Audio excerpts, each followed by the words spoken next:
you can start raising capital for deals that you believe in, whether it's Section 8 or co-living. But I'm not sure how focused you are on this, but it being that you have a W-2, try to focus on one exit strategy. And when you focus on one exit strategy, get really good at it, and then you can move on to something else, or just add something else, another bucket to your exits. We get caught up in trying to do all this stuff, bro. It's just too much. You got to focus Right. on one thing, stop getting the shiny object syndrome. Either go Section 8 or go co-living, whatever resonates with you best, or go Airbnb, whatever resonates with you best, or go wraparound mortgage, whatever resonates with you best. But pick one thing, be good at it, and then start leveraging and delegating your time so you can start adding these other exits into your tool belt. That's what I do, right? Like I have multiple exits that I work with. I don't just do co-living. I do a lot of co-living right now because it's relevant and I love it. And I'm buying a lot of subject to and seller finance properties. And this what makes sense for my buy box right now. But it's not my main thing that I just do. Right. That's another thing is, I have, about 100,000 equity line of credit. It's like I go buy one property, I'm Yep. done. Done. Exactly. That's what I said. Name of the game is OPM, other people's money. So you need to Right. start creating relationships with PMLs and PMPs right now.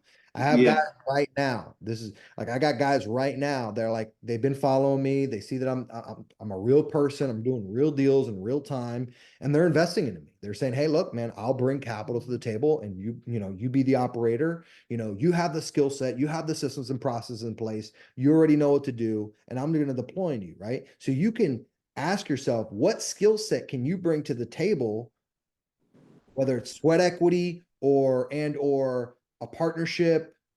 And there's no rules. That's the beautiful thing about this, especially when you're doing creative finance. Like you can structure anything that makes sense for both parties. But yeah, you're right. 100K can be wiped out on one property just like that. Yeah. Typically on my properties, I'm all in. I try to be all in. No, and this is acquisition, pad split cost, reno, holding cost, all the miscellaneous fees, blah, blah, blah. I try to be in no more than 50 to 60K because when I'm in at 50, 60K and I buy the $6,000 a month property, I'm usually at a 25% cash on cash return, net, right? The clear, which is good for my money. And that's where I'm happy at. Everybody might be a little bit different.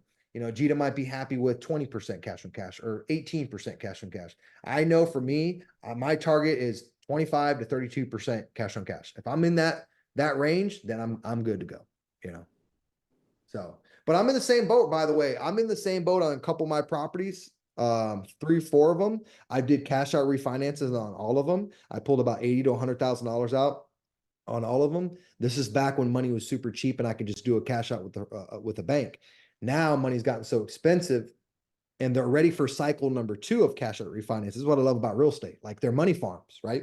People say, oh, money doesn't grow on trees, but dude, it grows on real estate. It definitely grows on real estate. Like I've owned these properties and now I'm on the second cycle ready for cash out refinances on these things. So I'm looking for a PML that will come in and I can tap into this equity and move it out. So I'm in conversation with a few people, but I'm in that same boat as you are. And I'm going to take my money and I'm going to do certain part of it I'm doing lending with.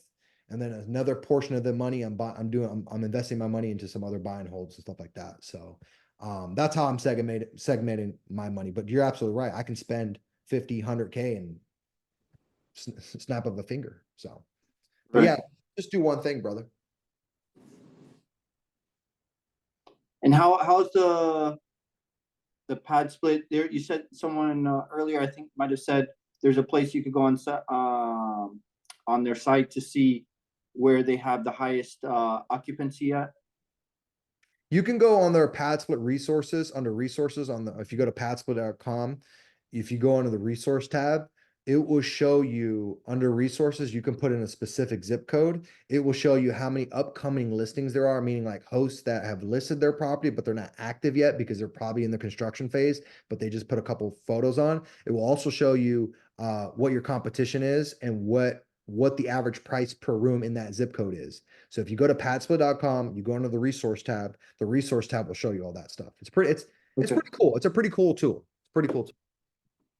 I don't just use that. I add other things into my underwriting. Like I tell people, like I don't go based on the pad split representation numbers. Like I'll use them for Some things like I'll get like a baseline of what they're saying, but I do my own underwriting by looking at like, and this is how I come up with the number per week is I go to like apartments.com, Zillow.com, MLS, because I have access to the MLS and I'm running to see what studio apartments are in the 1 mile radius and I'm discounting them about 25 to 30%.